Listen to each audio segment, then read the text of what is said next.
क्यों बेटा, क्या चाहिए तुम्हें? कुछ नहीं चाहिए बाबूजी से, ये तो इसकी रोज की आदत है। जब भी ये किसी बड़े आदमी को देखता है और उसका हाथ पकड़ लेता है, लेकिन आज तक किसी भले आदमी ने इस अनाथ का हाथ नहीं पकड़ा।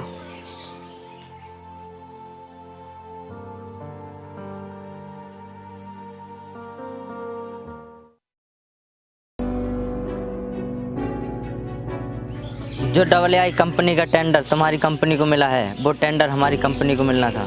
और ये ऐसा इस बार ही नहीं, ये हर बार हुआ है।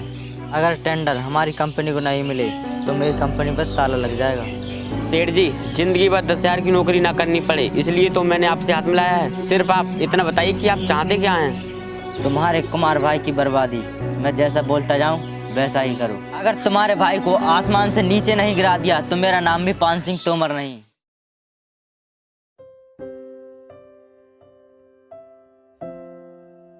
भैया बोलो प्रमोद, क्या बात है? हम मार्केट से पूरे 50 लाख का लोन उठा चुके हैं और फिर भी वो कम पड़ रहा है। चौधरी साहब से हमने लोन मंगाया था, क्या हुआ? भिजवाया नहीं उन्होंने? भैया इतनी बड़ी रकम है, कोई भी सिक्योरिटी चाहेगा। चौधरी साहब ने ये बोला? नहीं, उनके वकील ने। सिक्योरिटी के तौर पर हमारा घर गिरवी रख दो। तो ठीक है भैया, इन कागजों पर साइन कर दो।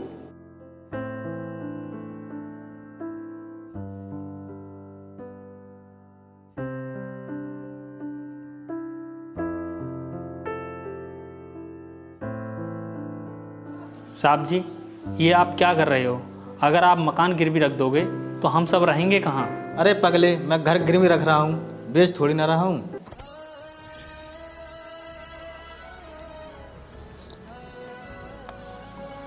बिजनेसमैन एक किसान की तरह होता है। जिस तरह किसान फसल काटने पर अपना कर्जा चुका देता है, वैसे ही हम प्रोडक्ट की डिलीवरी पर कर्जा चुका देंगे। मगर साहब जी, बिजनेस तेरी समझ में नहीं आएगा। ये दौलत कमाना इतना आसान थोड़ी है। ये दौलत भी आदमी जरूरत से ज़्यादा कमा लेना साहब जी तो जी का जंजाल बन जाती है। और आदमी कितना भी कमा ले फिर भी चांदी की तकिया में फिर भी नहीं सो सकता।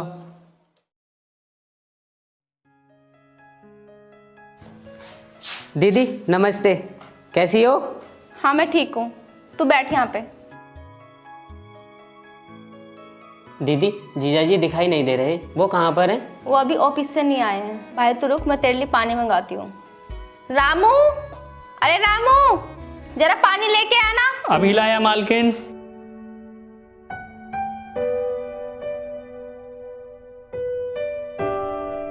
ले भाई, तू पानी पी।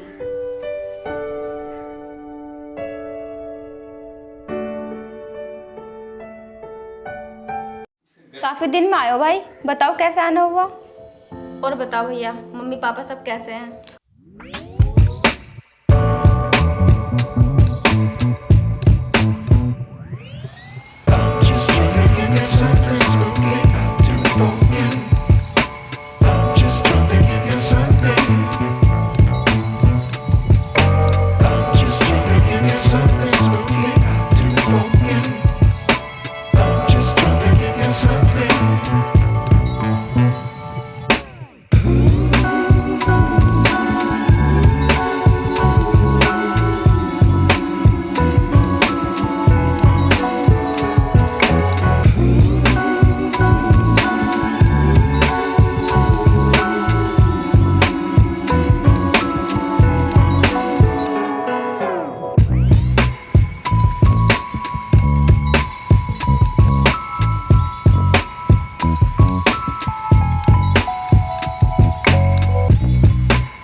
राजू, ओ राजू। जी मालिक, बोलिए। ये बता, भाभी के जेवरात कहाँ पर हैं? मालिक, जेवराज? वाओ, कितना अनजान बन रहा है बेचारा। सीधी तरह से बता दे कि गहने कहाँ पर हैं, कहीं बेच के तो नहीं खा गया? नहीं मालकिन, आपको इतना घटिया इल्जाम लगाती हुई हम पर शर्म नहीं आ रही? हम अपने ही घर में चोरी करेंगे? तो फिर गहने कहाँ गए? और तुम्हारे सिवा इस घर में कौन रहता है? फिर चोरी कौन कर सकता है तुम्हारे सिवा? ये ऐसे नहीं मानेगा, फोन करके पुलिस को बुलाओ, तब मानेगा ये। मालिक, इन्हें समझाओ, अगर इस घर में पुलिस आएगी तो इस घर की बेइज्जती हो जाएगी। ठहरो, कोई ज़रूरत नहीं है मेरे घर के दरवाजे पे पुलिस बुलाने की। लेकिन बड़े भैया, प्रमोद, मैं अभी तक मरा नहीं हूँ। घर की छोटी मोटी उलझनें मैं खुद सुलझा सकता हूँ। साहब जी, मालिक इन्हें अभी के अभी डांटिए। मालकिन के गहने चोरी हो गए हैं और ये लोग मुझ पर शक कर रहे हैं कि वो गहने मैंने कहीं बेच दिए हैं।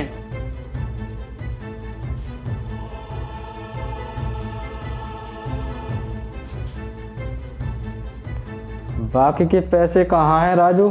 क्या क्या पूछ रहे हो साहब जी? मैं यही पूछ रहा हूँ, बाकी के पैसे कहाँ हैं? ये आप पूछ रहे हो साहब जी?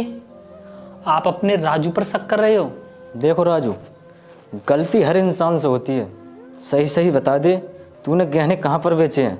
मैं तुझसे कुछ नहीं बोलूँगा। अब बोलने को क्या बचा है साहब जी? आपने एक छोटा सा सवाल पूछकर सब कुछ कह दिया साहब जी। बात को आगे मत बढ़ाओ राजू। बात तो आगे बढ़ चुकी है साहब जी। अब तो आप पुलिस को ही बुलाओ। जब वो हमें कुत्ते की तरह मार मार कर पूछेंगे तभी हम बताएंगे कि हमने गहने कहाँ बेचे। मत कहो हमसे साहब जी। आज तुमने साहब जी की इज्जत मिट्टी में मिला दी और मैंने क्या कुछ नहीं किया तेरे लिए। आज तूने ये बदला दिया। जब मेरी फैक्ट्री जलकर लाख हो गई, जब मैं बर्बाद हो गया, तब मुझे इतना दुख नहीं हुआ था जितना आज हुआ है। राजू, जब तूने इस घर में चोरी की है।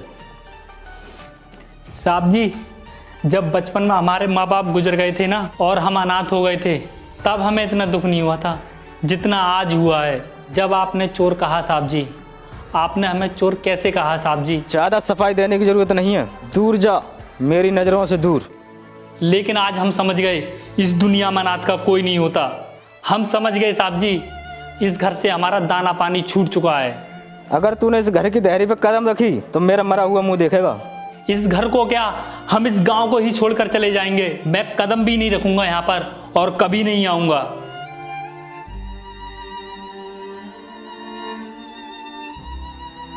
बड़ी सीधी सी बात है कि गरीब की किस्मत कुछ दिनों के लिए मेहरबान तो हो सकती है, लेकिन जिंदगी भर के लिए संभर नहीं सकती।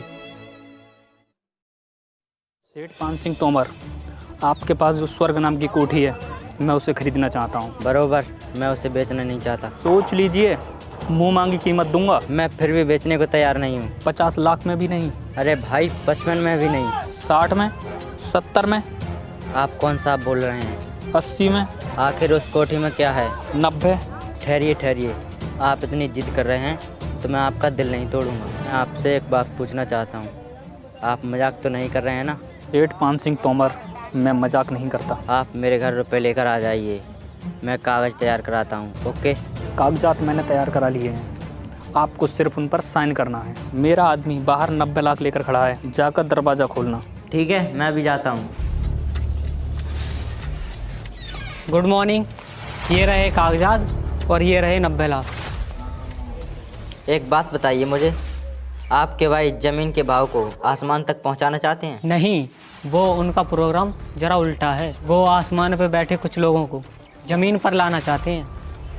भाई साहब, आपको कैसे पता चला कि मैं 90 लाख पर आकर ही मान जाऊंगा? मुझे आदमी के औकात का अंदाज़ा है सेठ पान सिंह तोमर। मैं जानता हूँ कि कौन आदमी कहाँ कर डूब सकता है। पता नहीं मेरे साहब जी कहाँ और किस हालत में होंगे। कल मैं उसी भगवान के दरबार में जाऊंगा जहाँ से वो मुझे लाए थे, और मैं भगवान से प्रार्थना करूंगा कि वो मुझे मिल जाए।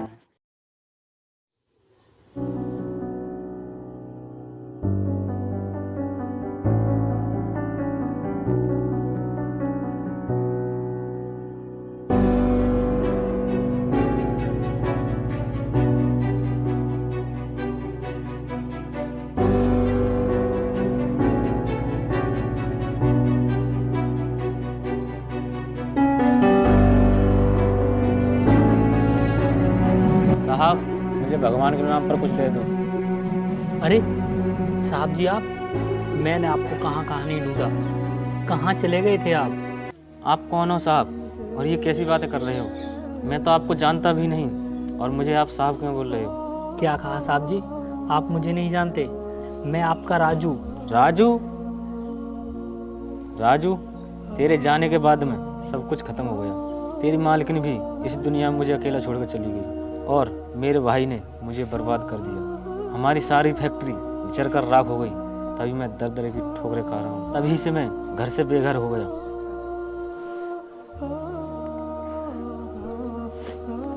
आप चिंता मत कीजिए साहब जी, सब कुछ सही हो जाएगा। आप चलिए मेरे साथ। चलो साहब जी, अब घर चलते हैं।